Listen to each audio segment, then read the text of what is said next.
नमस्कार दोस्तों, जैसे कि आपने थंबनेल में देख ही लिया होगा कि आज किस वीडियो के बारे में अपन चर्चा करने वाले हैं। तो सबसे पहले जिनका भी एसएससी जीडी 2021 में फाइनल सिलेक्शन हो चुका है, उनको बहुत बहुत बधाई हो, बहुत बहुत शुभकामनाएं हो। ठीक है। और जो भी बच्चे एसएससी जीडी 2021 भर्ती में छट गए हो, मेडिकल में रह गए हो या फिर फिजिकल में किसी भी तरीके से वो रह गए हो, उनके लिए बहुत अच्छी मतलब एक वीडियो लेकर आया हूँ मैं ये। तो इसमें अपन बात करेंगे कि 2022 में क्या जो रणनीति अपनानी है जिससे कि हमारा एग्ज़ाम क्लियर हो जाए और इतने मतलब नंबर अपने पास हो कि फाइनल सिलेक्शन ले जाएं। ठीक है। और सबसे पहले मैं आपको इसका पैटर्न बता दूं एग्ज़ाम का। एग्ज़ाम के जो अभी फ़िलहाल ऑनलाइन फॉर्म भरे जा रहे हैं, ठीक है, उसमें अपना अच्छा सा फॉर्म भरना है। उसमें जो भी अपनी चॉइस है अपने हिसाब से देना, नहीं तो जो फाइनल सिलेक्शन हो जाएगा आपका, उसमें आपको दिक्कत होगी, आपको परेशानी होगी, आपको बहुत बुरा लगेगा कि अगर हम सही से अगर प्रेफरेंस सही से देते तो अपन को अच्छी पोस्ट मिल जाती। ठीक है। तो उसका प्रेफरेंस का विशेष ध्यान रखना है। मेरी मानो तो सबसे पहले नंबर पे एसएसएफ, ठीक है, सेकंड नंबर पे एनसीबी, थर्ड नंबर पे सीआईएसएफ, फोर्थ पे एसएसबी, फिर उसके बाद में Assam rifle, ITBP, BSF, CRPF. ठीक है। ये सीक्वेंस अपना होना चाहिए प्रेफरेंस में। इसमें कोई दिक्कत नहीं होगी, क्योंकि लास्ट में अगर अपन जैसे कि फर्स्ट नंबर पर आपने सीआरपीएफ दे दी तो आपका चाहिए अगर 100 में से 90 नंबर भी होंगे ना, तो भी आपको सीआरपीएफ ही मिलेगी। समझ रहे हो ना। तो मैं आपसे इसी बारे में बात कर रहा हूँ कि अपने जो पोस्ट प्रेफरेंस है उसको बिल्कुल सही चुनना है। या साइबर कैफ़े वाले के ऊपर नहीं डालना है कि वो अपने हिसाब से भर दे। अपने आप को सही मतलब प्रेफरेंस डालना है। बाकी अपना जो भी एड्रेस, नाम, पापा का नाम, मम्मी का नाम, और जो भी मतलब डेट ऑफ बर्थ वगैरह, फ़ोटो वगैरह, जो भी मतलब अपने को फॉर्म में फिल करने वाली चीज़ें होती है ना, वो सारी बिल्कुल सही से डालना है। एक बार चेक कर लेना है, नहीं तो बाद में आपको दिक्कत हो सकती है। करी कराई मेहनत बेकार चली जाएगी, बाद में मत बोलना। ठीक है। तो ये हो गई अपने का ऑनलाइन फॉर्म भरे जा रहे हैं उसके बारे में। ठीक है। और जो भी अपने जो भी डॉक्यूमेंट्स हैं, डोमिसाइल हो, कास्ट सर्टिफिकेट हो, या फिर SC ST EWS OBC certificate हो, ये 30 नवंबर 2022 से पहले का बनवा लें। अगर बाद में होगा तो दिक्कत आपको हो सकती है। ठीक है। तो बात करते हैं जो भी अपने एग्ज़ाम पैटर्न के बारे में 2022 का। इस बार जो एग्ज़ाम का पैटर्न है वो चेंज हो गया है। पहले 100 क्वेश्चन आते थे, 100 नंबर के। ठीक है। जिसमें 25 नंबर के 4 पार्ट आते थे। पहला पार्ट आता था जीके जीएस का, उसके बाद में मैथ, फिर रीजनिंग, फिर उसके बाद में हिंदी या इंग्लिश। ठीक है। तो अब की बार जो 25 नंबर का था पिछली बार, वो करके अब 20 नंबर का पार्ट कर दिया गया। 80 क्वेश्चन टोटल आएंगे, 2 नंबर का एक क्वेश्चन होगा और नेगेटिव मार्किंग वो ही रहेगी पहले वाली। ठीक है। और अब मैं आपको बता दूं कि जीके में 20 क्वेश्चन आएंगे, उसमें अपने करंट अफेयर, स्टैटिक जीके और साइंस कंप्यूटर। ठीक है।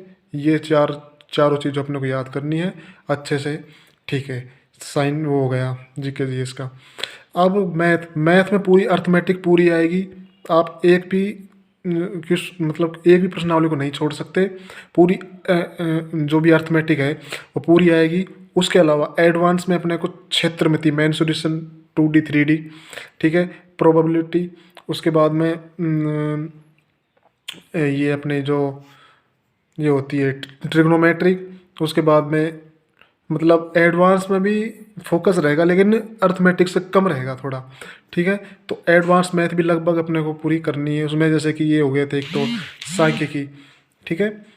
तो मैथ का ये शेड्यूल है। उसके बाद में रीजनिंग का।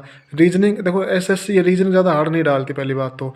ठीक है। रीजनिंग ज़्यादातर ये डालती है दर्पण प्रतिबिंब, जल प्रतिबिंब, या फिर जो भी अल्फ़ाबेट वाले सीरीज होते हैं या फिर नंबर सीरीज होती है ये। ठीक है। उसके बाद में आकृति, मेन फोकस रहता है हमेशा एसएससी का आकृति के ऊपर।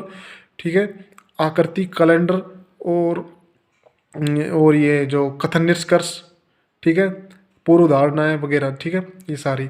उसके बाद में हिंदी। हिंदी में ज़्यादा घुसने की जरूरत नहीं है। अपने ऊपर ऊपर का जो भी डीपली पढ़ना है, ऊपर ऊपर का डीपली मतलब समझ रहे हो, जैसे कि ऊपर ऊपर की प्रश्नावली, जैसे कि ऊपर ऊपर के जो भी लेक्चर हैं, जैसे कि विलोम शब्द, सार्थक शब्द, सही गलत। ठीक है। और ठीक है। और उसके बाद में पर्यायवाची शब्द, ये मतलब जी आएंगे, ठीक है। बाकी और थोड़ा सा डीपली पढ़ लेना, पता नहीं सिलेबस में तो है पूरा ही, संधि विच्छेद वगैरह, समास संधि जो भी है, विशेषण जो भी मतलब है हिंदी का जो ग्रामर में पूरा मतलब है सिलेबस में। लेकिन अब तक जो देखने में आया है ये मतलब ऊपर ऊपर वाली चीज़ें आती हैं, इसके अलावा कुछ नहीं थी। बाकी इंग्लिश को मुझे पता नहीं, फिर भी अपने को जो अपोजिट डिपोजिट जो भी मतलब होता है इंग्लिश में वो आएगा, ठीक है। क्योंकि मैंने इस बार पेपर दिया था एसएससी का, एसएससी फाइट कर चुका हूँ, मेरे एसएसडीडीएम सिलेक्शन हो चुका है 2021 वाली भर्ती में, ठीक है। तो इसलिए मैं आपको अपना जो अनुभव साझा कर रहा हूँ। अब अपने को 20-20 नंबर के चारों पार्ट हो गए अपने पास, ठीक है। तो उसमें क्या है कि आप ये सोच रहे होंगे कि मतलब जैसे कि मैं तो भाई 10 नंबर तो जीके में ले लूँगा और 20 नंबर ऐसे ऐसे करके मतलब अपने नंबर अपने हिसाब से जोड़ रहे होंगे पहले।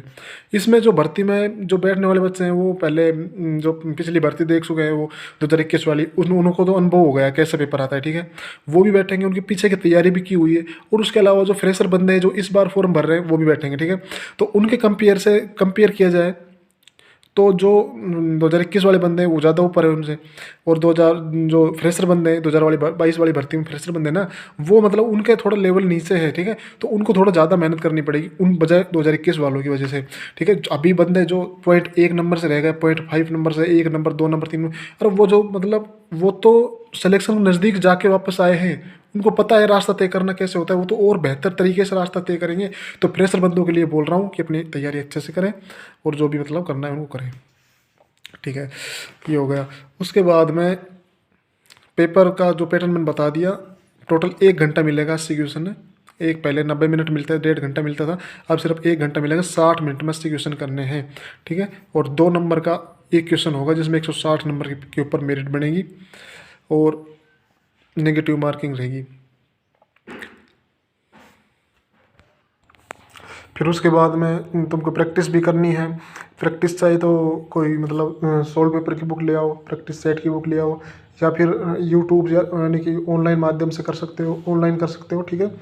और मेन बात प्रैक्टिस तो आपको करनी पड़ेगी ही पड़ेगी, यानी कि अगर आपको एग्ज़ाम निकालना है तो प्रैक्टिस के बिना आप नहीं निकाल सकते एग्ज़ाम, ठीक है। 1 महीना बचा है एग्ज़ाम को, ठीक है। नवंबर तो निकल ही गया, दिसंबर बचा है और जनवरी की एग्ज़ाम डेट तो है ही। और एग्ज़ाम का मतलब ये नहीं कि भाई 15 जनवरी से होगा या फिर 26 जनवरी से होगा या फिर कभी जनवरी का मतलब है अपन जनवरी 1 जनवरी से मान सकते हैं, क्योंकि एसएससी कई एग्ज़ाम ऐसे करा चुकी है कि महीने की डेट देती है उसकी स्टार्टिंग में एग्ज़ाम स्टार्ट कर देती है, ठीक है। तो जनवरी को काउंट नहीं करना, 1 महीने का टाइम है, 1 महीने में प्रैक्टिस भी करनी है और रिव्यू मतलब जो भी थ्योरी का जो कंसेप्ट क्लियर भी करना है। उसके बाद में यूट्यूब से आप कर सकते हो, क्योंकि फिलहाल यानी कि जैसे कि एग्ज़ाम स्टार्ट होगा उसके 15 दिन पहले से ही प्रैक्टिस सेट करवाने स्टार्ट हो जाएंगे टीचर्स वगैरह, मैथ के, रीजनिंग के, ठीक है। और हिंदी का भी मेरे मानो तो हिंदी का प्रैक्टिस सेट करके जाना, क्योंकि प्रैक्टिस सेट करके जाने से बहुत मतलब बेनिफिट मिलता है। और मतलब टाइमिंग लगा के अपने जैसे कि एग्ज़ाम दे रहे हैं उस हिसाब से करना, और न्यू पैटर्न पर अपनी जो प्रैक्टिकल जो भी सेट है, प्रैक्टिस सेट है, वो लेके आ जाना और करना प्रैक्टिस अच्छे से, क्योंकि टाइम बहुत कम बचा है। और नंबर मतलब इतने होने चाहिए कि फाइनल सिलेक्शन लेके जा सकें, ठीक है। 100 मतलब जैसे कि 160 नंबर का एग्ज़ाम होगा जिसमें से 130 प्लस नंबर आपको लेने होंगे अगर आप फाइनल सिलेक्शन चाहते हो तो, क्योंकि इस बार वैकेंसी कम है पिछली बार की बजाय। मतलब क्या था, वैसे लग रहा था जैसे कि वैकेंसी बहुत ज़्यादा आएगी अब की बार, क्योंकि पिछली बार जो 2021 वाली वैकेंसी थी वो भी 25,000 की समथिंग थी, इस बार मतलब 24,000 मतलब और भी कम आई है इससे। और सीआईएसएफ की वैकेंसी सिर्फ 100 ही है सीआईएसएफ की, तो मतलब जो अच्छी पोस्ट उनकी वैकेंसी नहीं है, फिर भी आप तैयारी करना, आगे वैकेंसी बढ़ सकती है, क्योंकि कई बार ऐसा आएगा एसएसजी ने अपनी वैकेंसी बढ़ाई है, सीआर जो भी सीएपीएफ है फोर्स है उन्होंने अपनी वैकेंसी बढ़ा सकती है, क्योंकि अभी फ़िलहाल उन्होंने मतलब जो भी नोटिफिकेशन जारी किया है इसलिए किया है क्योंकि जो ये ऑनलाइन भरने वाली जो भी फॉर्म है ऑनलाइन प्रक्रिया पूरी हो जाए, जल्दी से जल्दी जो एग्ज़ाम कराया जाए। और अगर एग्ज़ाम होने यानी कि आपको अगर आपको फिजिकल में बुला लिया एक बार एग्ज़ाम होने के बाद में, और तब तक अगर आपकी वैकेंसी नहीं बढ़ी तो उसके बाद बढ़ने की कोई चांस है भी नहीं, क्योंकि एक बार फिजिकल में बुला लिया, क्वालिफाई करवा दिया बंदे को, अगर वैकेंसी अगर बढ़नी होगी तो एग्ज़ाम का जो रिज़ल्ट है उससे पहले ही बढ़ जाएगी, क्योंकि रिज़ल्ट आने के बाद में बढ़ने से कोई फ़ायदा नहीं है, क्योंकि जो बच्चे रह जाए, क्योंकि यानी कि मैं बता दूं आपको फिजिकल के लिए 12 से 13 गुना बच्चे पास किए जाएंगे, फिजिकल के लिए जो भी मतलब वैकेंसी होगी उसके 12 से 13 गुना पास किए जाएंगे। उसके बाद में फिजिकल में पास होने के बाद में फिजिकल से फिर मेडिकल के लिए शॉर्ट किए जाएंगे 3 गुना के समथिंग। फिर उसके बाद में फाइनल मेरिट आ जाएगी आपकी, ठीक है। तो बस इतना ही इस वीडियो में, आगे और चर्चा करते रहेंगे। जो भी भाई नए हैं वो इस वीडियो को सब्सक्राइब कर लें, बेल आइकन पर क्लिक कर लें और लाइक करना ना भूलें, शेयर करना ना भूलें, क्योंकि मैं अभी ऐसी वीडियो आपके साथ मतलब लाता रहूँगा और अपना अनुभव साझा करता रहूँ, क्योंकि मैं भी SSC GD 2021 में सेलेक्ट हो चुका हूँ। धन्यवाद दोस्तों, देखते रहिएगा।